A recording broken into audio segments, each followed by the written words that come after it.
welcome. This is our agenda for the night. We've got a couple of excellent presentations on tap tonight.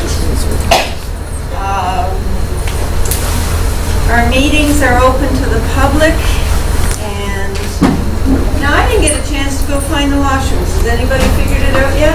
Right back wall behind you. Back behind the curtain? Yeah, you gotta go out the door and, okay. Yeah, don't go behind the curtain. No, I don't intend to. Thank you for No the attention to warning. that. Stuff in the curtain. So I hope you all found the parking spots okay. The ones we didn't aren't here. You were here early enough. Okay. So, as you've been watching, things can be a little bit out of kilter as we try and figure out how to use our new room, and all the cords are going to be in places I'm not used to, and I'll probably step on them, but anyway. So I don't know how good our internet streaming is going to be, but if it does cut out for our online members, we are recording, and it will be on our YouTube channel as soon as Dan works his magic. So, moving on, is there anybody here who's here for the very first time? Okay, 2. Awesome. So, I'm going to make you stand up, and this is not to embarrass you, because we want to know what names you're searching. Okay? You never know when you're going to find a cousin in the group. There are several of us here who are related to several others here, so it's not impossible. So I'm going to start here on my left. If you could give us your name and then the surnames you're researching. And it's best if you do stand, then everybody can hear. Hi, my name's Kim Stainsby. I'm researching a whole lot of names. Give us the top 4 or 5. Stainsby. Okay. I'd rather not get into some of them. Okay. Your choice. You tell us. Okay. Can I just leave it at that? Sure. Okay. Okay. And at the very back there. Well, I'm here with my friend. I'm not really researching anything. Okay. I'm here to laugh at Bob Bell.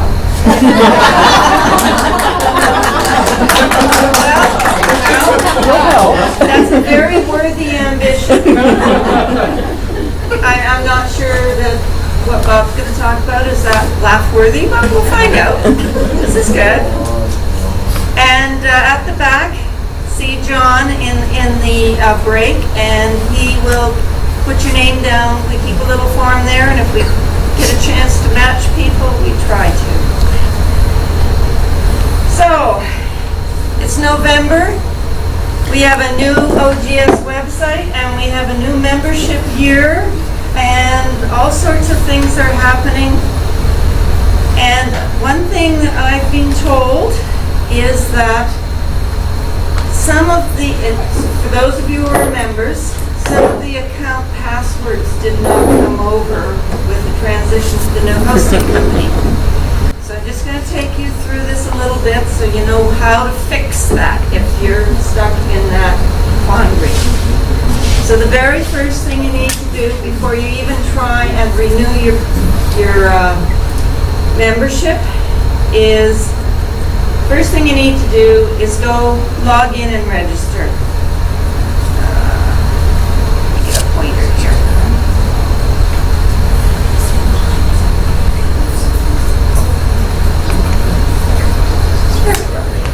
Okay, so right down here is a login or register. So those people who are brand new joining can use the register part of it, and the current members can do the login. When you go into your login page, try your current password and see if it works. If it works, everything's cool. If it doesn't work, then you need to click the Lost Your Password link And you'll get an email with temporary password, which you can then use to get into your account and change to your old password if you want. There have been some cases though where that email ends up in your spam or junk folder, so if you don't see it within about 5 minutes, you're gonna have to go hunting for it. Check in the spam folder first. So what you're looking for is an email from info@ogs.on.ca and a subject line of password reset for the Ontario Genealogical Society. They've renamed the members only section. It's now called the members corner. But one thing I want to point out here, they've got links to all sorts of helpful pages that will help you find things that you're used to looking for. Okay. This one's important here. New membership system instructions. And you can click on that to look. So one thing to be excited about is the Grow Our Family campaign is being repeated this year. So, is there anybody here who wants to be a new member and have not been a member of OGS for the last 2 years? Okay. Is there anybody here who wants to save 50% on their membership renewal? Okay, all these people with their hands up, you go and talk to them. Because they get 50% off when you get 50% off. And that's how the Grow the Family campaign works. So the current membership, this is the OGS, the main OGS membership fee, is $63 per year, and you'll be getting it for $31.50. Last year, when they first started this campaign, we grew our family by almost 9%, which is pretty darn good. And so we're hoping to do the same again this year, if at all possible. There is many places on the website where you can click through and find the details of exactly how you need to work this sponsored,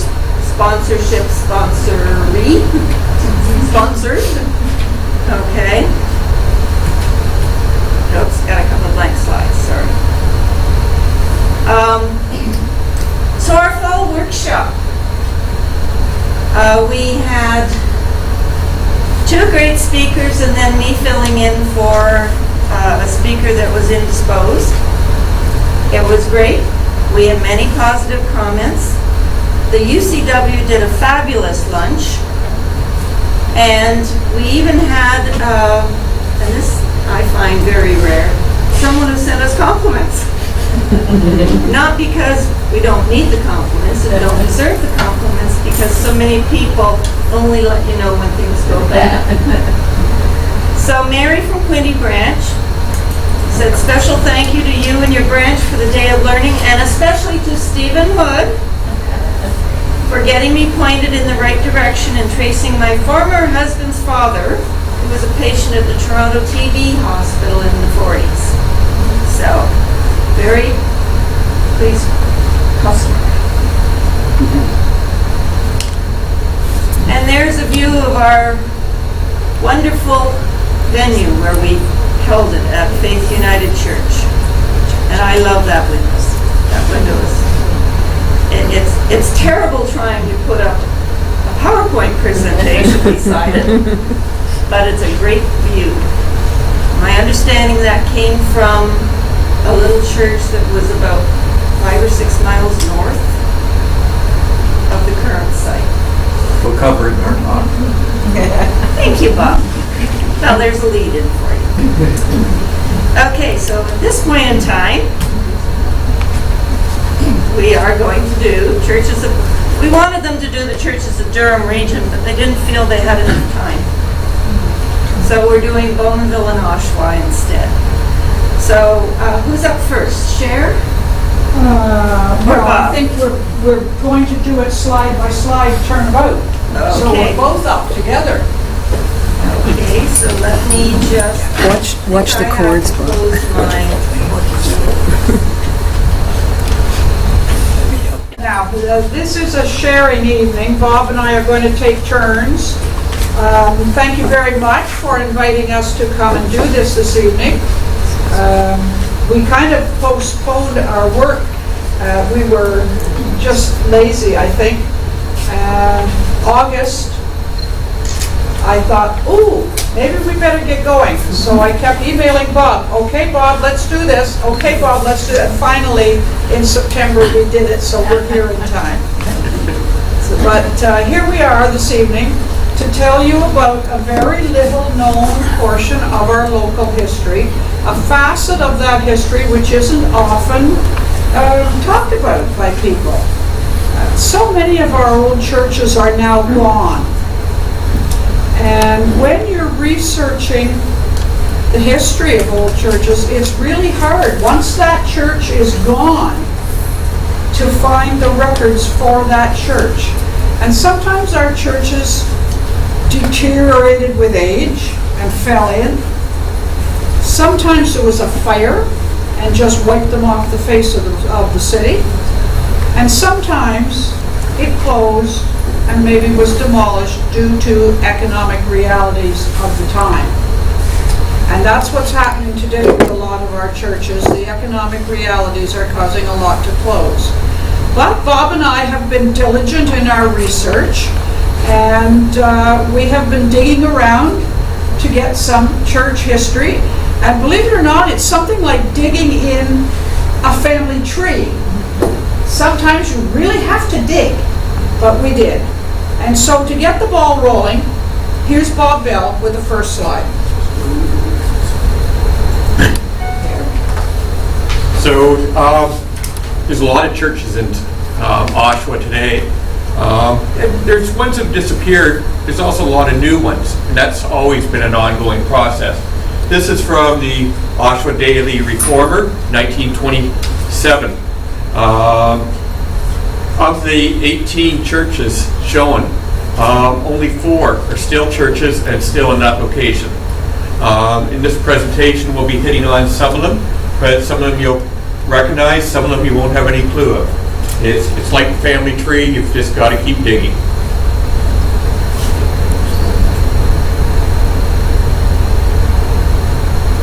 So the first Anglican congregation in Oshawa it was St. George's Anglican, starting at Park Road in King.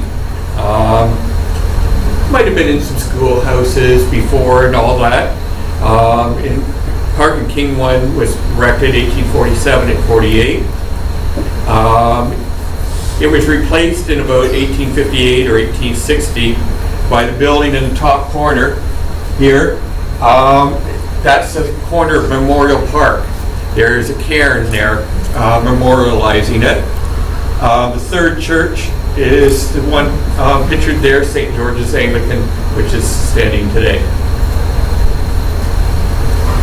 The Anglican Church in Bowmanville is St. John's Anglican, and it's located on Temperance Street. It was built this particular building was built in 1855. It replaced the first church that was built in 1835, which was a frame structure.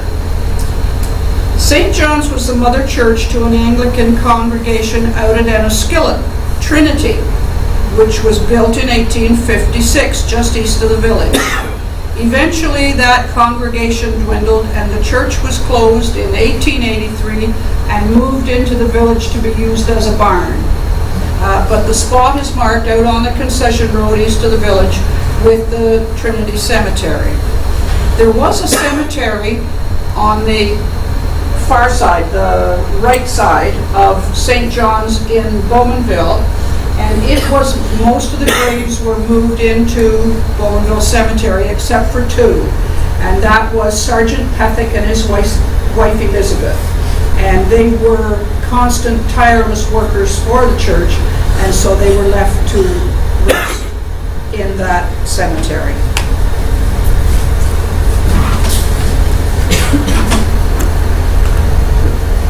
use the arrows on the keyboard.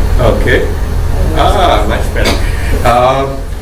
The Roman Catholics were very early in this area, with some of the early explorers. In Oshawa, the first recorded mass was 1830 in a settler's cabin.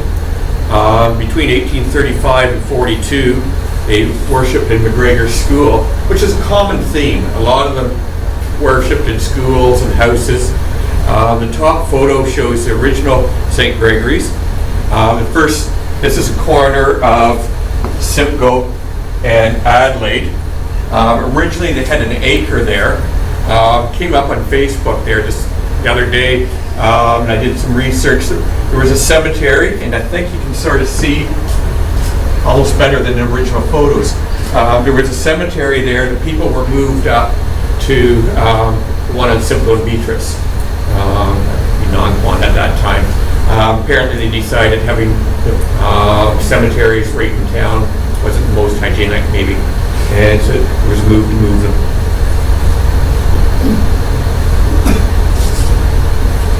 St. Joseph's Roman Catholic Church in Bowmanville is down on Liberty Street. But the first Mass was held in Bowmanville in 1850 in a private home when the priest from St. Michael's Parish at Coburg came to Bowmanville. In 1867, the church up in the top corner was built just under the water tower on Church Street. Of course, it's not there any longer. It's just parking lot, and part of the old fire hall sits probably right down the middle of the church. In 1958, in 1867, yes, that's right. In 1958, on Christmas Eve, the first Mass was celebrated in the present site down on Liberty Street.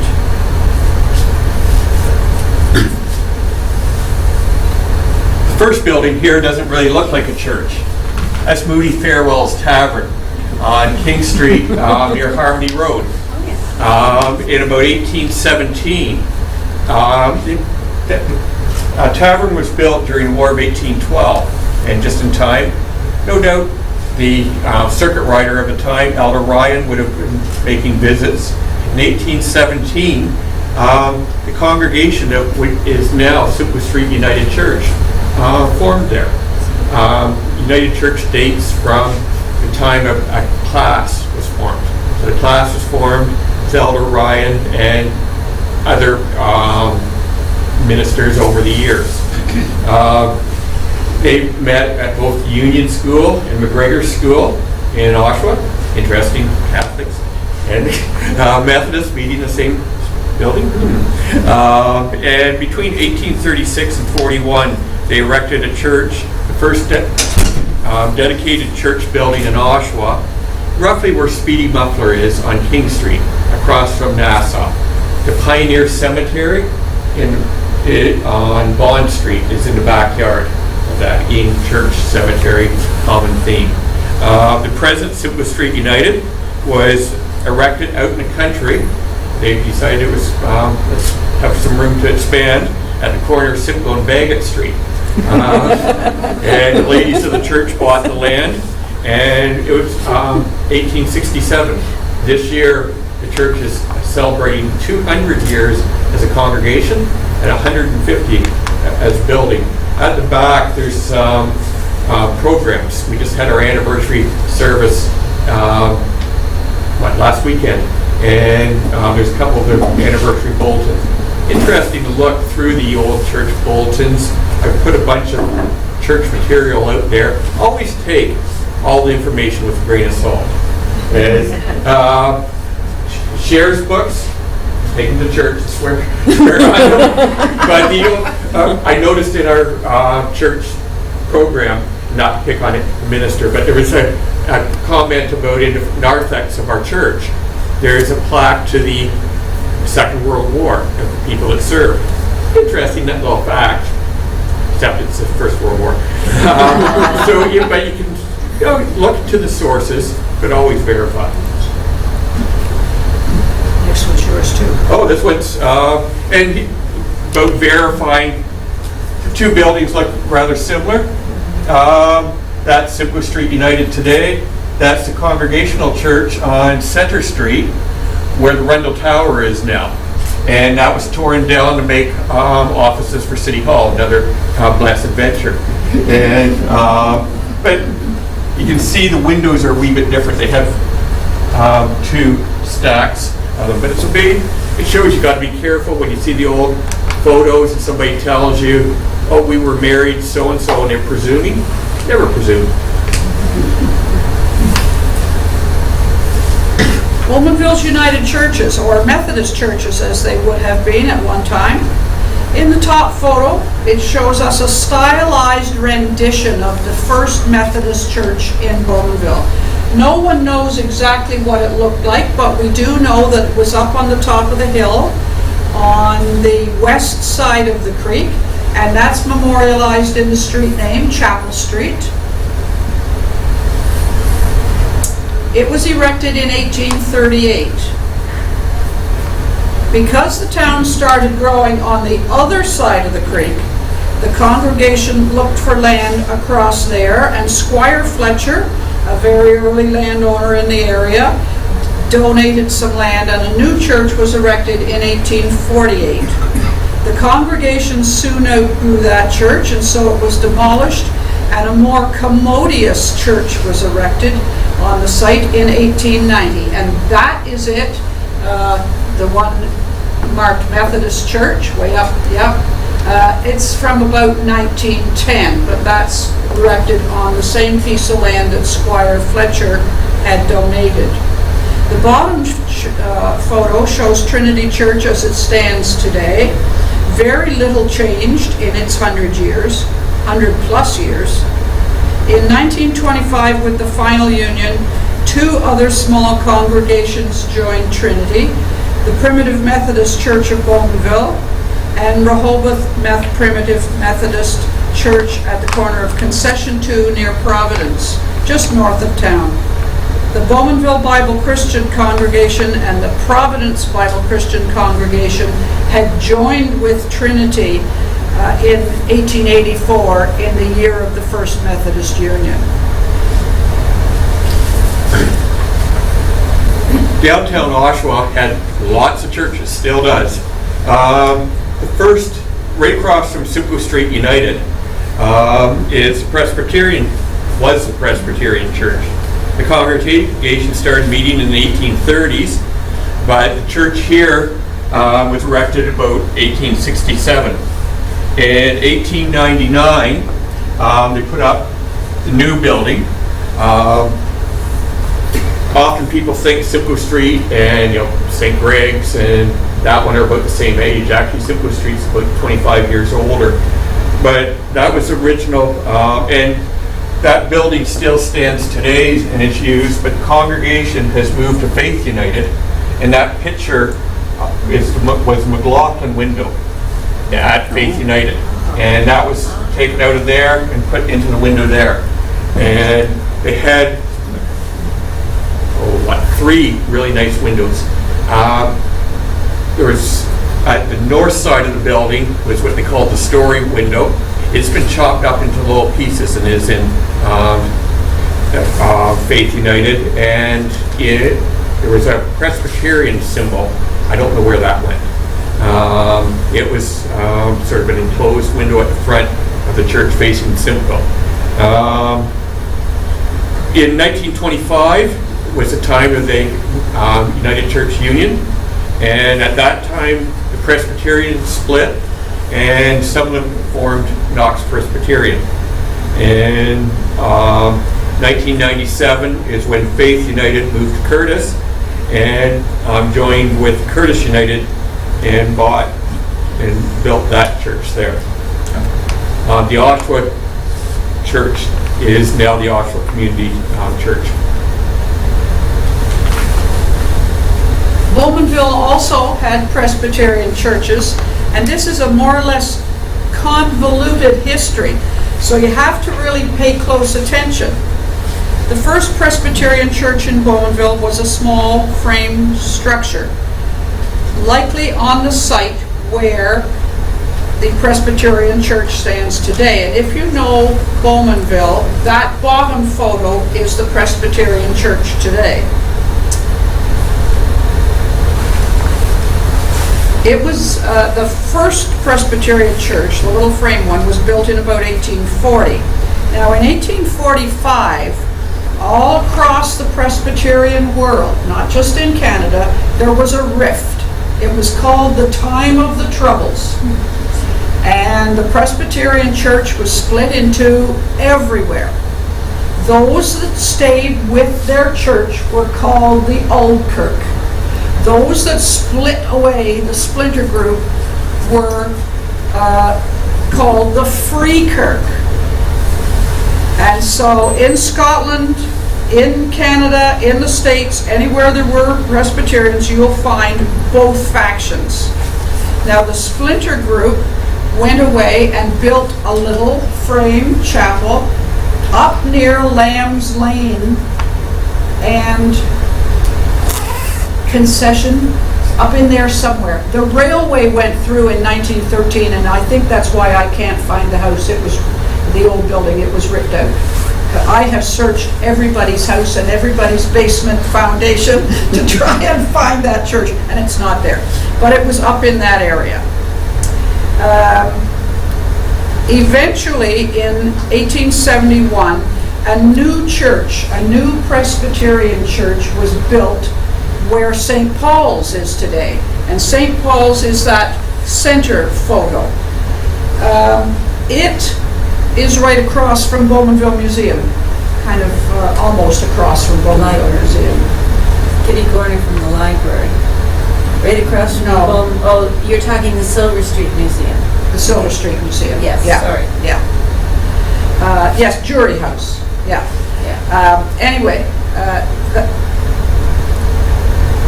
in 1883, the congregation from St. Andrews joined the congregation of St. Paul's. But then in 1925, St. Paul's was about to join union with the United Church. And the Old Kirk decided, no, we are going to remain Presbyterian. In the meantime, they had sold their old lot over where this church was built by the disciples of Christ in years before.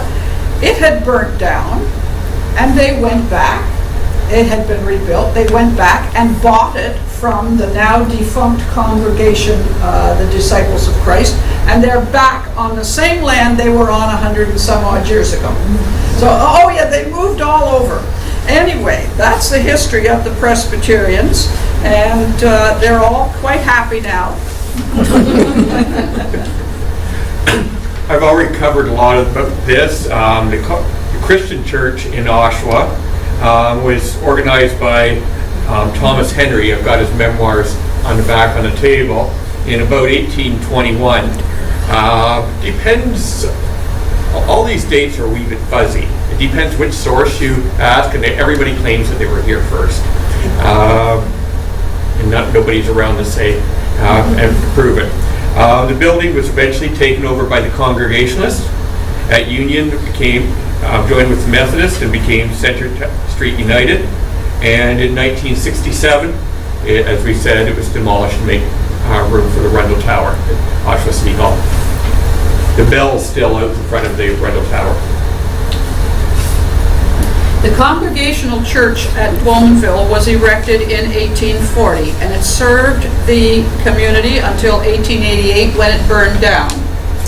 Now that building sits where the old Canadian Tire used to sit, if you've been around long enough to know that. The Bibles for Missions thrift stores in there today. There was a laundromat. There was a slicer factory and a glove factory, all in that church. And a hardware store. And a hardware store, that's right. Home hardware. But a new church was constructed on that site in 1890, and that's what all of these businesses went into. In sometime in the 1950s, it burned down again and was rebuilt just square. But if you walk around the outside of the building, in places you can see the big old stones from the original church foundation. That church foundation was used over and over and over again because it was just up top that burned, not the basement. So those stones were still good and strong. In 1910, they put up a new church after the fire in 1890. But isn't it beautiful? Some people have said that that was the prettiest little church in all of Bowmanville. It doesn't look very little, but they said it was the prettiest little church. Anyway, it's gone today, and it's still commemorated, though, with the stones in the old foundation. Well, Bible Christians aren't one you hear of often. This was on Metcalf Street in Oshawa, just across from the Memorial Park. They started meeting about 1835 in people's houses, again sharing the Union School with the Methodists, Catholics, Quakers, Baptists, etc. In 1841 they erected a frame church. Then in 1864 this site on the same location as the frame one. In 1884, at the time of the Methodist Union, not United Church Union, but the Methodist Union, it joined with the Wesleyan and other Methodist bodies. I know in Simcoe Street United's archives, there's a document proposing a union with Simcoe Street United, and it obviously was never executed. They stayed Methodist there until 1912 when they built on King Street, where Tim Hortons is now, and became the King Street Methodist. The old building there was sold to McLaughlin and was turned into a bumper plant. Churches are flexible, I guess. And it eventually was torn down as part of the PUC property. The King Street property eventually burnt down. I actually saw that fire. And it came to me. We must have been standing beside each other. Must have been. It's now with Kings United. There were Bible Christians in Bowmanville as well. Most of the little chapels out through the countryside that you see, the old churches, they were Bible Christian chapels. But when they built in town, they built quite large, big buildings. And when this building was taken down in 1959, it was still just as strong and just as sturdy as the day it was built. And I said to somebody one day, well, why did they take it down if it was still such a good building? And, well, you know, Progress whispered in a few years and said, that must be valuable property there in the middle of town. Let's put up a big new glass and steel building. And so now it's a lawyer's office. But it served, before it was taken down, between the time of union when they joined with Trinity until it was taken down in 1959, it served as an evaporator plant, a coal storage, a meeting hall, and a dance hall. Poor old Bible Christians were rolling in their graves when it became a dance hall, let me tell you. In Oshawa, people thought it was bad to be a bumper plant. The First Baptist Church, this is King Street here. That's Mary Street. It's where the Coffee Time Donuts shop used to be. It's a Thai restaurant now. The Baptists were in this area as early as the 1830s. By 1870, they were meeting here and built this building in 1871-72. At that time, Mary Street was called Prospect Street at South King. In 1958, the building was sold and the congregation rebuilt on Hortop. And I think That was going to happen. yeah. Whoops. Yeah. There's the Document recovery. Wow. Okay.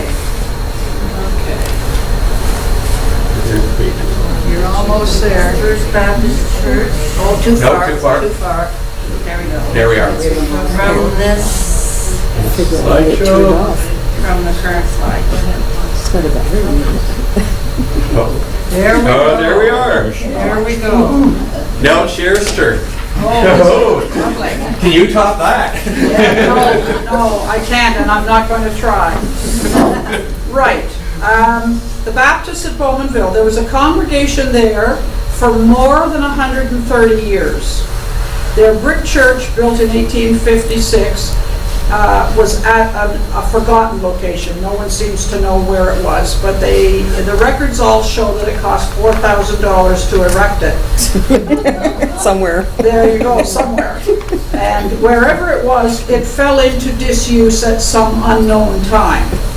So nobody kept track of the Baptists very well down our way. In 1950, the old Advent Church at Salina was purchased and moved into Bowmanville to a property on Nelson Street, and it was used as a congregation from 1964. It's now a private home, and believe it or not, it looks almost identical today. I had no trouble finding it. In 1977, in need of a larger place of worship, a property was purchased out on the 3rd concession north of town, and a church was built. And this third church continues to serve the congregation today.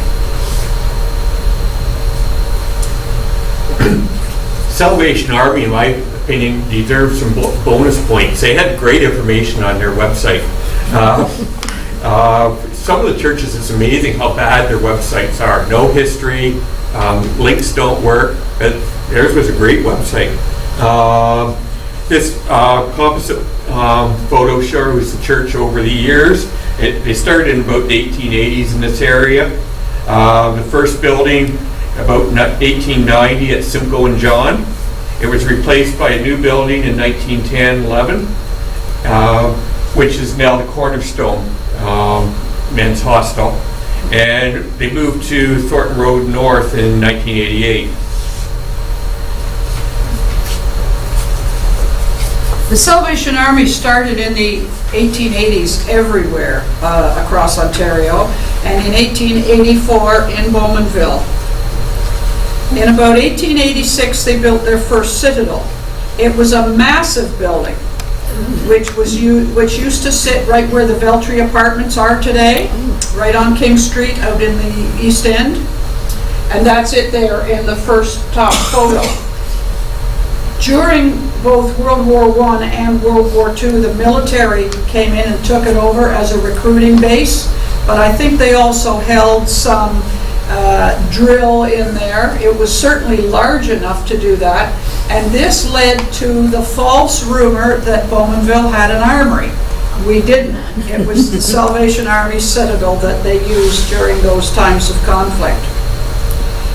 In about 1930, the building at the corner of Church and Division was constructed, and that's it, the second one at the top. And it's little changed today. There's been an addition put out on the north side, on the left side of that building where the Volkswagen is sitting, and that is the thrift shop today. A new building was a new building was purchased. They purchased the old Pentecostal church down on Liberty Street in 1975. Some records say 1983. And like Bob said, it doesn't matter who you talk to, you're going to get different dates from all different places. But in that vicinity, that's when they moved down to the old Pentecostal church. Yeah, sometimes with the dates, what it is they buy it 1 year, and I think they continue in their old location while they're doing renovations, and it takes 2 years. It can get confusing. Seventh-day Adventist. This is a comparatively new building on King Street, east in Oshawa, built about 1960. The congregation moved to Oshawa in 1912 from Lorne Park near Clarkson. They've been there since 1903. Before building this building, they met in other facilities, school, etc. Since the 50s, they owned and operated businesses at College Park. Another twist to that is the millwrights, were an early other group that was somewhat related to the Seventh-day Adventists. There was a famous story of an Oshawa girl deciding that she could make a pair of wings and fly to heaven. She jumped out of her window, and sort of like me and the computer, it didn't work out very well. She broke her leg. And there are other breakaway Seventh-day Adventists in Oshawa as well. There's a smaller faction for many years in Oshawa. The Bowmanville Seventh-day Adventist Church is located on Highway 2 at Lambs Road, out in the far east end of town, out beyond the zoo. In 1977, half an acre of land was purchased, and over the winter of 1978, the church was constructed, and in May of 1979, it was dedicated. An awful lot of community groups meet in that church because they have some very spacious meeting rooms in that church, and apparently the rent is affordable. So a lot of groups meet out there. The Pentecostals, wow, they're a fun group. They moved all over Oshawa. This is 1964 photo of the Evangel Temple Tabernacle on King Street. This is roughly across from Nassau, roughly where Speedy Muffler is, where Simple Street United Church built the first church in Oshawa. Seen a lot of action. This church here pictured was in that picture of the 1927 churches. It's represented in those ones. So there was very little change in that time. There's been many Pentecostal churches changing their names, which really gets confusing. Just to give you an example, in about 1922, the Ukrainian Pentecostal started meeting. In 29, they bought 320 Ritson Road South, and by 1966, they bought and built on Farewell, south of Olive. Another one is where the Italian Club is now. That was a Pentecostal church. The Embassy Church, starting from the other way, that's what they call it now, up in Taunton, started on a school bus at roughly Byng Avenue in 1954, and becoming Byng Avenue Pentecostal, and eventually moving to Taunton, becoming the Community Pentecostal. Now it's the Embassy Church. A lot of changes, and their former building is now, everybody knows there's a mosque in Oshawa. A lot of people don't know there's two mosques in Oshawa.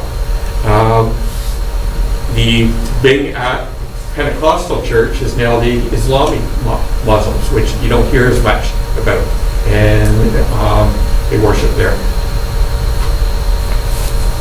There were Pentecostals in Bowmanville from 1939. They held meetings first of all in the Sons of England Hall, and then in a store on King Street, where the T. Eaton Company later opened an order office. Later they met in the old Bible Christian Chapel at the corner of Division and Queen, during the time when the Bible Christian Chapel was turned into a meeting hall. They purchased a lot on Ontario Street, north of King Street, and they built a small frame church. And this is it pictured in 1943, the top photo there. In 1955, they raised that church and put a basement under it. A lot was purchased on Liberty Street South, and a sod turning ceremony was held on May 19, 1963. Even though the congregation had outgrown its old church, it was still used for services while the new church was being built. Many times you will find that a congregation that has outgrown its old premises will meet in a basement while the top is being added, but they didn't. They stayed in the old church right to the bitter end. In the good weather, however, they held open air services in the old Dominion store, or you might remember the IGA store downtown, right in their parking lot. In 1980, a larger church was needed, and a parcel of land on the northeast corner of Highway 2 and Regional Road 57 was purchased, and the church dedicated in May of 1984. In fact, there was quite a good picture in the Statesman that year of a big crane dropping that great big tall steeple into place. And it was really tall, and that was an awful big crane that was there. Of course, we haven't covered all the churches. Just to do a random one, the Christian Sciences started in Oshawa in the 20s on Colbert Street. They moved to their building on Roslyn Road in the 1960s. That's at Oshawa Boulevard and Roslyn. The Christian Workers Church was also on Colbert, somewhere near Ontario Street, and about 1895. Eventually, George McLaughlin bought the building, moved it to Athol Street, and they used it as a Boy Scout hall. The synagogue was erected in 52, and I actually tried to contact them for more information, but didn't get called back, and I don't know their early history. To me, there's got to be some, but I just don't know it. Grace Lutheran Church was established in about 28 at the Orange Hall on Bruce Street, just across from what used to be St. Andrews, now the Oshawa Community Church. The building's still there, but they've added about 4 floors to it. And in 1960, they put up their present building on Park Road at Cromwell. Yeah, Athol's Mission and Albany Mission we threw in as just a couple of examples of smaller churches sort of gone and unfortunately largely forgotten. The Bowmanville Latter-day Saints Church is located on Highway 2 just west of Durham Road 57. A Mormon congregation started meeting here in 1977, and they met in Centennial Hall on Queen Street until 1979. And then they moved to the Lions Center up on Beach Avenue, which is now the Bowmanville Older Adults Association meeting place. In 1987, they purchased a lot at Regional Road 57 and Highway 2, and later that year, their church was complete. In 2011, it was expanded to nearly twice its size. It continues to serve the community today, unfortunately, without a family history center. And those of us down in Bowmanville and environs that are researching our family have long hoped there'd be one put in. I threw this bad picture in, the sun was behind it. Just as an example, you might see a picture of a church and think there's no information here. Well, there's lots of information at this church. This is on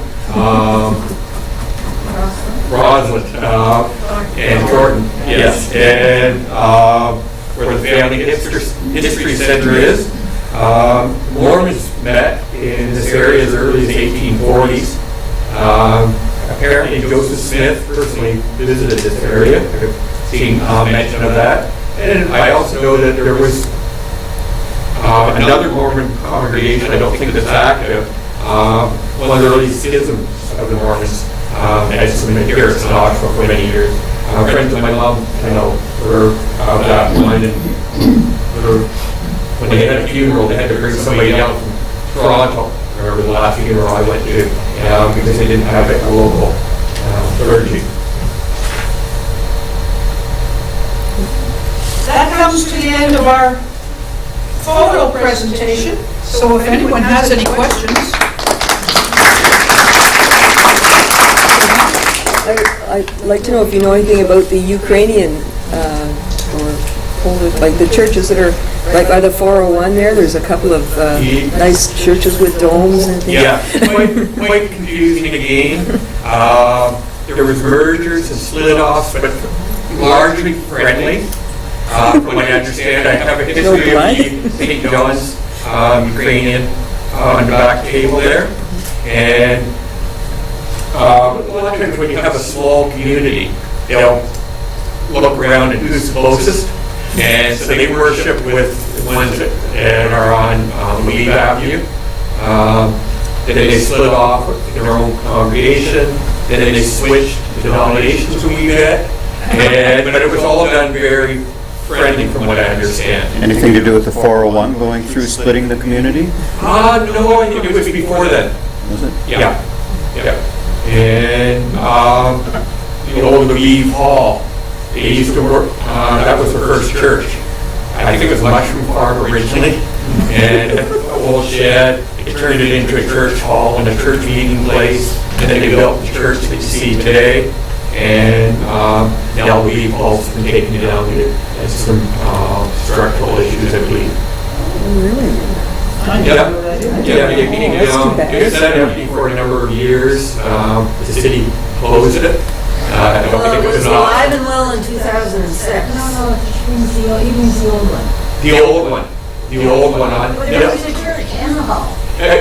Yes, oh, I've sorry, been in both. sorry, I think I said Lviv, I meant Odessa.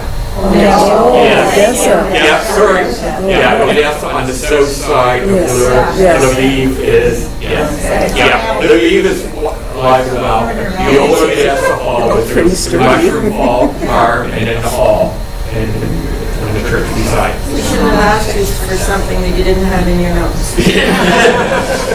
But with the prompting, we were. Any other questions? Yes? They not even any further up than Pickering. Pickering and Uxbridge. And Whitby? Was there quite a congregation there? I don't know the congregation, but I know there's a bunch of live there. And some of them lived in Oshawa, and went as far over there, but I've heard about them traveling to go to services over there, which to me suggests that they didn't have a congregation there. And oddly, they had, Yes. seems to use his grandfather's house, great-grandfather. Any other questions? One of the denominations that we didn't talk about was, they used to be called the Dutch Reformed. They're called something else now. Christian. They've changed their name. Yes. But I wanted to mention that there are two churches for that denomination at Bowmanville because of the large Dutch population that came here after World War II. I don't think there were as many Dutch folks out of Oshawa as there were at Bowmanville. So you may not have had a Reformed church there. Yeah, but we've got one, but, and that's something to consider when you're looking at these churches. As new immigrants come in, they bring in new churches, new denominations. Sometimes they join in with existing, sometimes they set up their own. And as the second and third generations come, we don't understand Ukrainian Mass anymore. So then there's changes. And Polish, another one. St. Edward's, not all of them. I've known some churches to sponsor, for instance, Presbyterian Church, not in this area, I have to go back to Windsor where I was raised. Presbyterian Church would sponsor like a Korean congregation, and they would share the facilities with them. So Presbyterians would meet in the morning, and the Korean would have the afternoon, Sunday afternoon. Yes, Simcoe Street United, we had a congregation that was using their chapel for a number of years. Yeah. And just as a tenant, it wasn't really a full share, but they didn't use some of our other. And I don't think they're still not doing that, are they? No. They would have quite a lot. Yeah. Were there any Unitarians that you know of? There is Unitarians now. I'm not sure on their history. No friend of my mom's a Unitarian. What made me think of it is that in Peterborough, the Unitarians share a building with the Jewish Synagogue. because of the fact they have different days of worship. So it works out great. Well, for many years, the organist at Simcoe Street United was a Seventh-day Adventist. And they win. I just wanted to say, in 1990, somebody knocked on my door and told me that it used to be a meeting house for a church. I don't know what church or whatever. I'm on Athol Street, just east of Wilson. And then they said they moved down by the 401 Champlain area. So I don't know. That would be the Lutheran, I would guess. Yeah, And a pure guess. I guess it was a very small congregation, but yeah, just knocked on my door. Methodist had someplace and then bought in Erie Street where they moved to Curtis. I remember as a kid going going in the morning early to help clear the beer bottles and stuff at the place we used to meet down in Windsor as a kid. Downtown church. Well, I was either Masons or one of those type I've calls. heard of the Church of the Open Bottle. Yeah. We were tempted. Okay. I was gonna say, like, Bob got into real estate about 5 years before I did, but the Lutheran stuff wasn't covered, and I forgot all about it, but in 1994, I just switched to Remax offices, and that old Lutheran faith place downtown, you know, they sold their manse. Do you remember that listing I had on Roslyn Road? Well, Stephen's parents bought it. Oh, my cousins. Their manse was on Roslyn Road, not across the road from that Christian Science place. And, yeah, like they went up with a sold sign on it.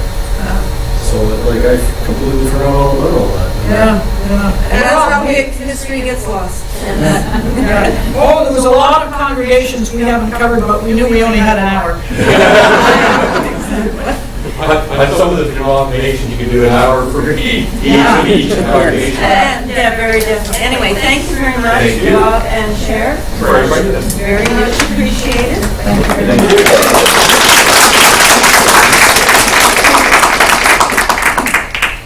Break time. It's a map on the board, and they, you know, it's got the campsites marked on it. And you just phone them somewhere in Ontario, and they say, I want number 12, and they say, oh, okay, it's available. Because otherwise, you know, you get in your canoe and you canoe for an hour and find out there's no. I'd be requested to talk about the details of this Grow Our Family campaign again, because I guess I went through it a little too fast. When you're on the OGS website, there will be a button on the very front, a picture on the very front of the website, and it basically has, let me get my laser pointer. Right there. It has that picture. Click it. And you get to this information page of which you can only see part. Okay. This is the requirements of what you need. You need to have a sponsor, which is a current member that is renewing.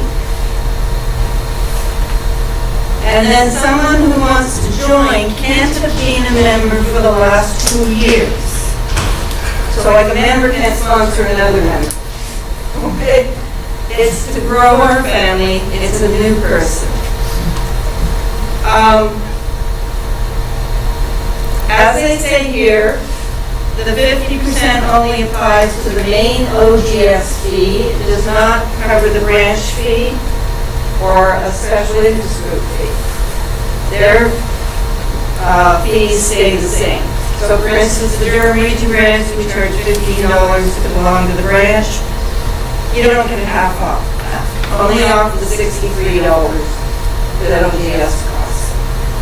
Now, the renewing member logs into their account, and there is a page that you click to. At the bottom of that page, there is a button that says coupon on it. And it gives you a coupon you can use in the store when you purchase your membership in the new store. This is brand new this year, okay? So the person who is joining OGS for the first time has to go in, and where I had The login, it also says register, login/register. The person wanting to join has to actually make an account on the site. Now, this account is not your membership. This just lets you purchase things from the store. Okay? Is that clear? Are you following me so far? Okay. Now, without actually having the website in front of me, I can't really take you much further, but there's a complete that complete instruction page is there for you to puzzle over and figure out. When the person who's renewing Yes. clicks on that, get a coupon or something Right. like that, then you're going to get an email that says Grow Our Family Campaign. That's the name of the email, so it goes to your spam. Okay, so find where your spam folder is. It goes in your spam. Or if you have what's called a white list of your contacts, put info@ogs.on.ca into your accepted list. I've never figured out how to do that. I don't think Gmail does it. And it doesn't say anything about OGS though. That's what it says. The sender, Well, that's the subject line. the sender is Grow Our Family Campaign. And the new member is going to get the same email with the coupon code in it. Okay. So when you're actually in the renewal page, to renew you have to go to the store. Up here. Right here. There is a header button called Store. So once the coupon has been received by both people, as requested by the member, and you've got your accounts both active, then you go to Store, and when you're in Store, the very first pictogram is OGS membership. And you would click on that. And that page has, I believe,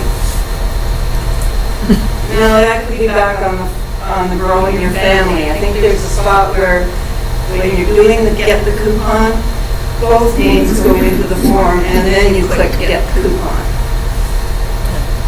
Once you have the coupon, then you go in and purchase the membership in the usual way. Use the coupon code at the bottom.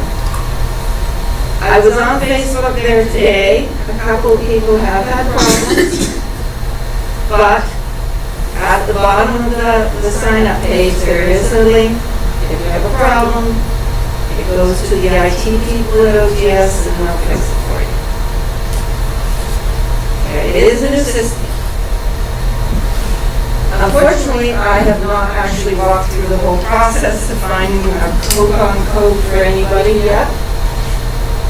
So Sheila, it sounds like you did it. I did, and I didn't.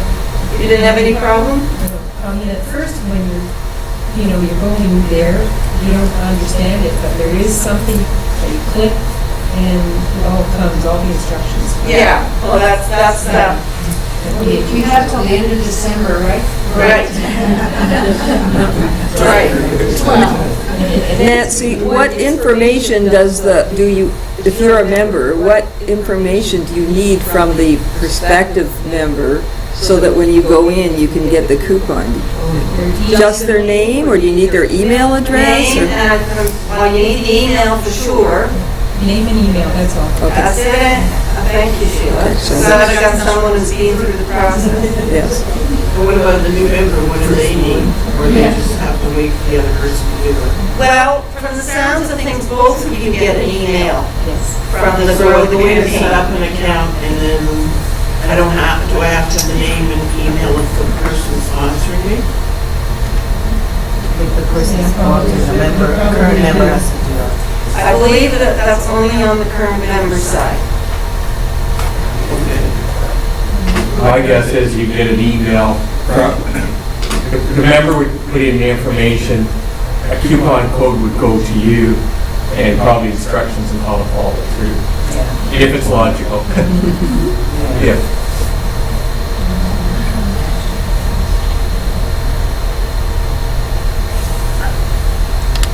You can see half of it is not on the slide, but it's actually here on my basic.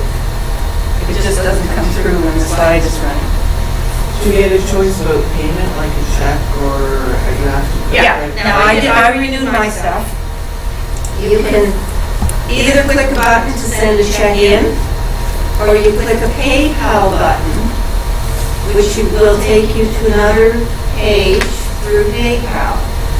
You don't have to have a PayPal account, because underneath sign in to PayPal, there's another button that says use a credit card. And that's where you can do it by credit card instead of actually having to mail a check. That's what I do. And one more question, when you do this, if you want to join more than one branch, does that get included in the pay membership, or? Yes, what happens is when you click on individual membership, it takes you into another page that lists the individual membership, and then every single one of the other branches, you have to put them in the cart. Okay. Okay? So if you put a membership in the cart, You want all of them? it's a little expensive to do all. Because it's expensive enough to do the 8 I do. But if you do Durham Region branch, we like that. I find Toronto branches is extremely helpful, particularly if you do have Ontario research, because they are where all the repositories are, and their newsletters are quite well done. Did you say something, Steve? Okay, sorry. Nancy, if you have a family membership, can you sponsor another family membership and get? I don't know. So, I think you'd have to, so then Dan and I can only sponsor one person. yeah. Okay, so look at this. I don't know if you can read this at the back. So the renewing member logs in.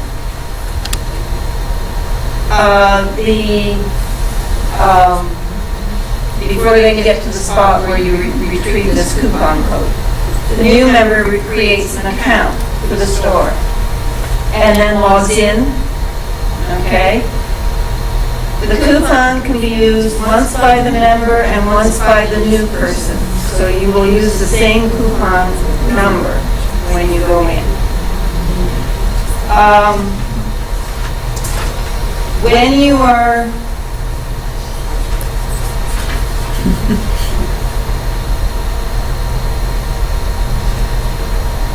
there's where it tells you the email address for the IT department if there is a problem and it rejects your coupon code.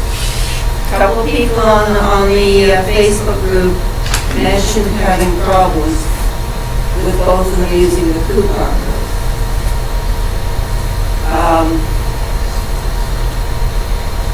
That's the campaign, and then actually, I thought I had a slide in here on how to actually register,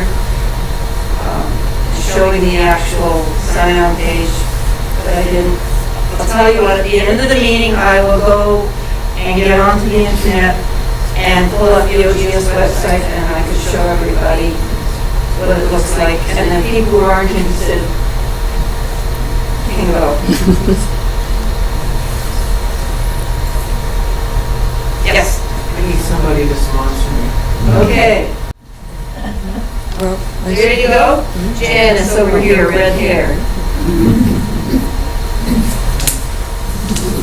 Okay, anyone else who needs a sponsor? Awesome. Oh, okay. There. Anybody else who needs a link? Super. And we'll do this again in December if there's someone else who needs it. Okay. Janice Carter is our project manager for the Places of Worship project, and she's going to give us a little, just a little, Good manager. the project coordinator since it started. Oh, since she started with it. She's the CEO of. I wasn't.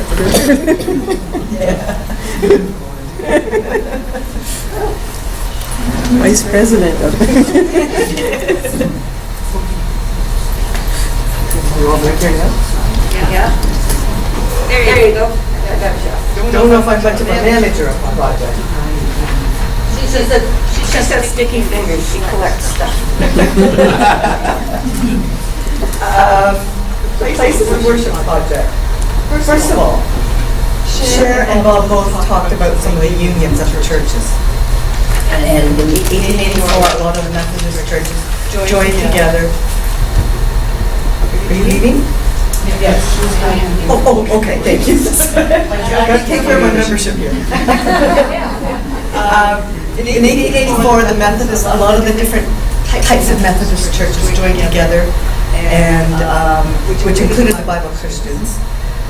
And I don't even know all the different Methodist churches. And then in 1925, the Methodists, the Congregationalists, and 70% of the Presbyterian churches decided to join together and form the United Church. And this quote is from the United Church website. This joining together changed much of organized religion in Canada and formed the largest Protestant Christian denomination in Canada and the largest Canadian Christian denomination after the Roman Catholic Church.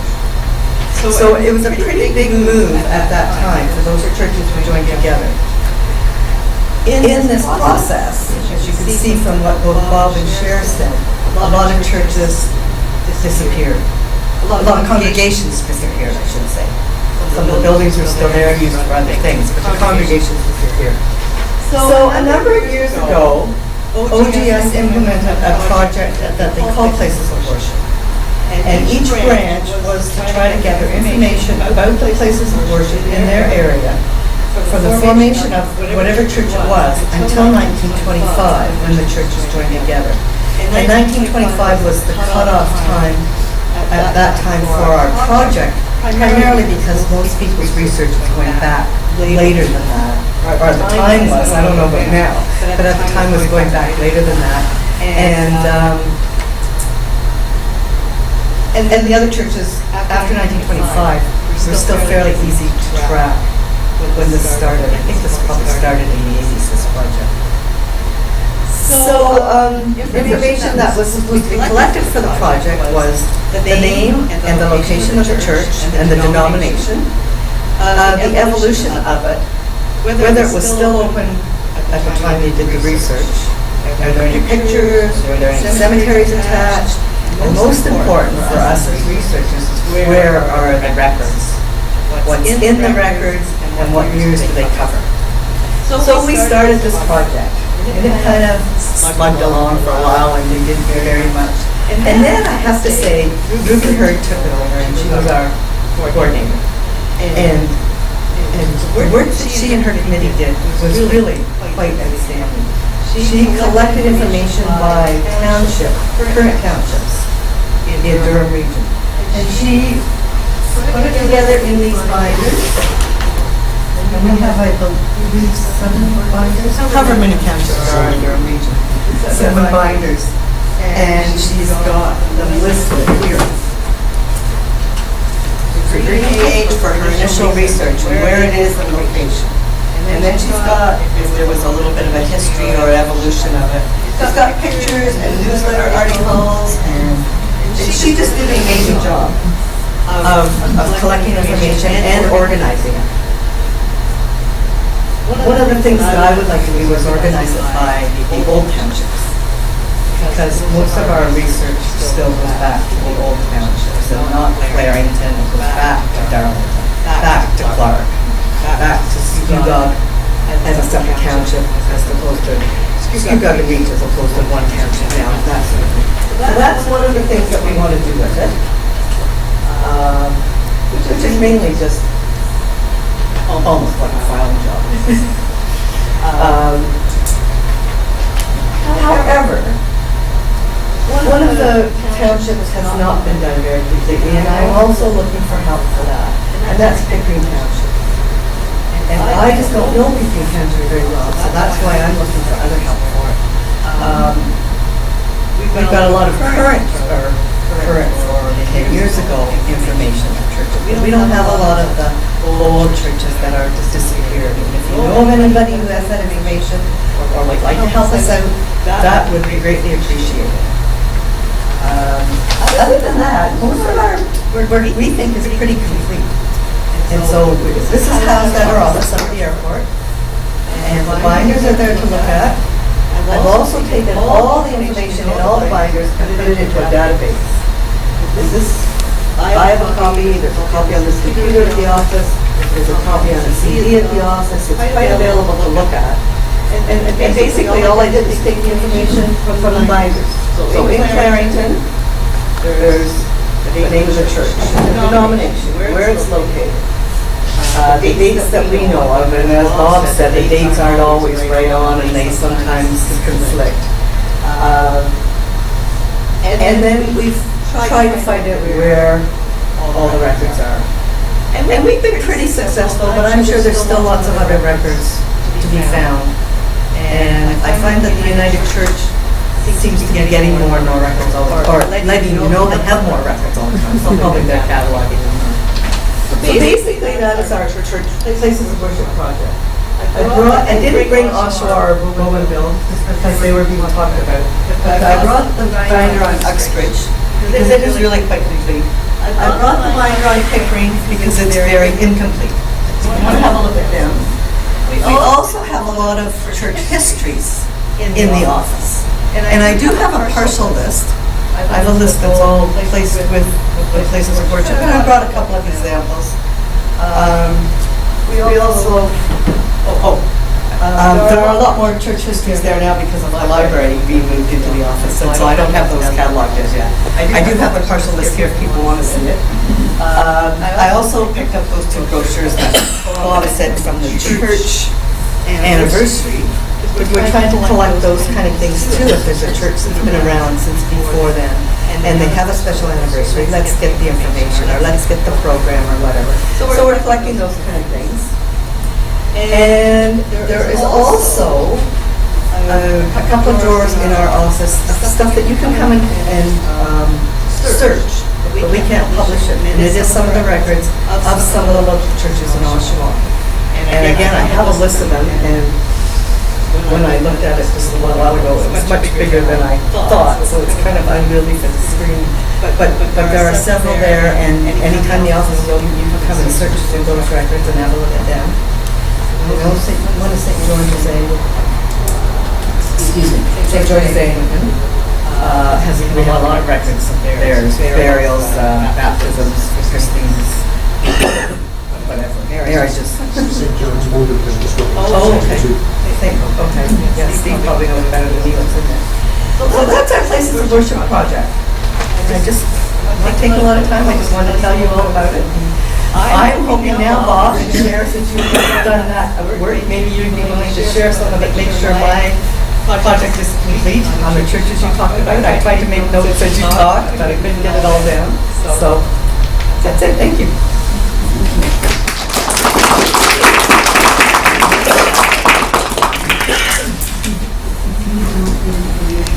I'd like to also mention that Steve brought in his collection of old postcards. Sorry, I forgot that.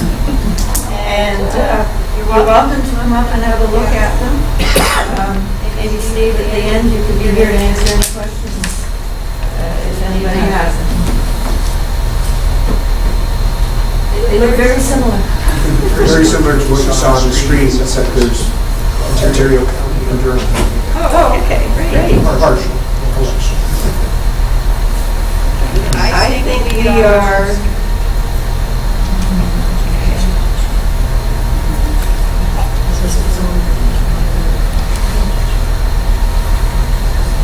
Sheila, do you have a treasurer's report? Report. A little one, good, thank you.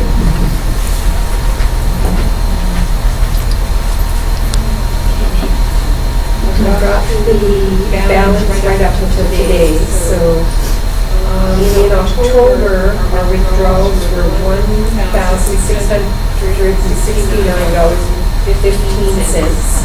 and deposits of $1,386.72. And then so far in November, withdrawals $296.07, and deposit of $147.98. So our balance as of today is $4,510.63.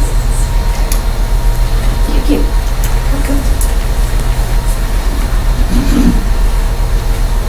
So our upcoming meetings, December the 5th is our Bring and Brag, or Show and Tell, or whatever you want to call it.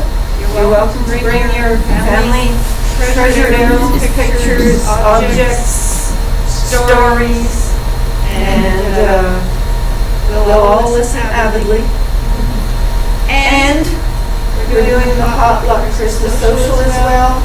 We'll supply the drinks, and you bring the drinks. But don't bring Soup. finger food, yes. Please don't bring like 5 dozen cookies.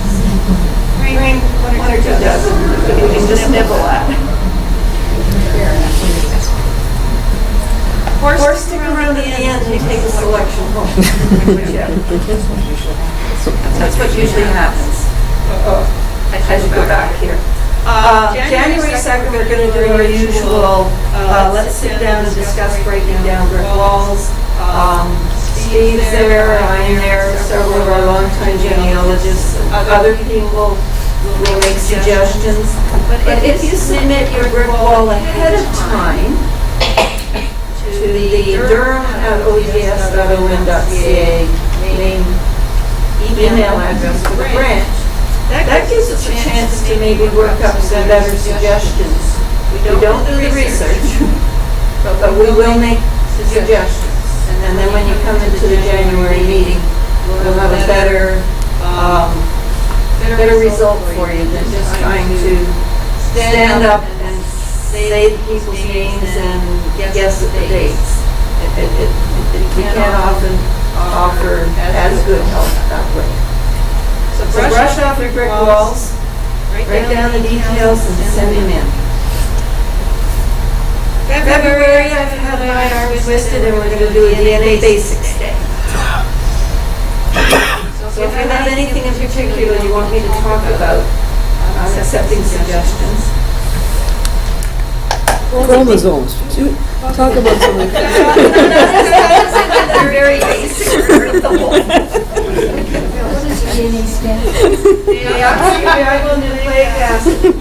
Chromosomes. I had to learn that in biology in second year. Okay, we have a special interest group for DNA, and this is the next meeting, next week tomorrow. November 15th at the Durham branch office up in the NAV Canada building at the south field of the Oshawa airport. Haven't got a topic yet. You're welcome to come and bring your questions, and that usually directs what we talk about the evening. And bring your passwords too, if you, to make things easier if you can. Yes. We put it right up on the screen. And then we can all have a look at who can match. No, that's not why we do it. Then we can help you navigate through your matches and use your toolbars to the best effect.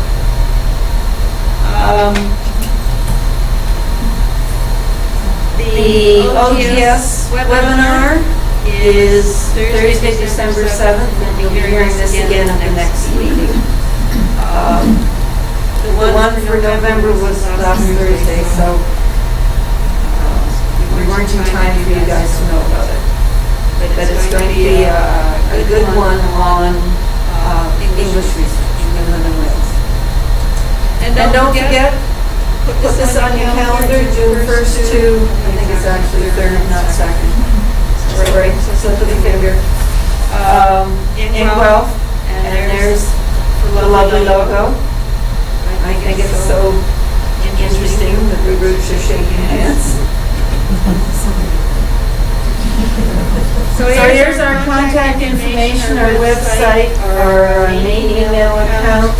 We have a Facebook group that you can ask to join, and you do not have to be a member of OGS or Durham Region Branch to join us on our Facebook group.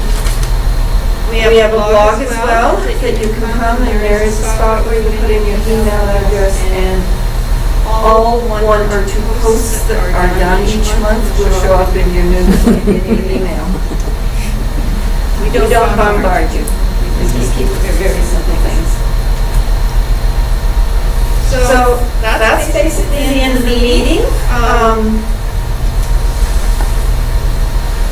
I did kind of forget to put in the slide about the brick wall buster. If someone has a quick question that we can attack a little bit on.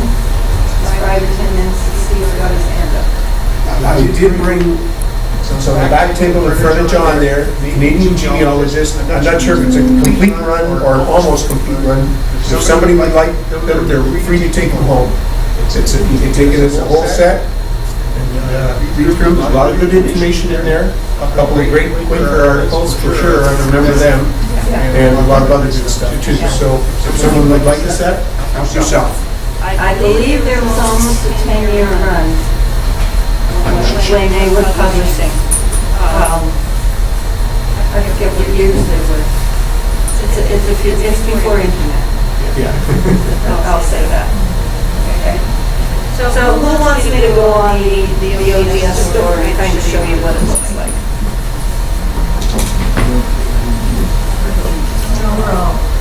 You're all good. Awesome.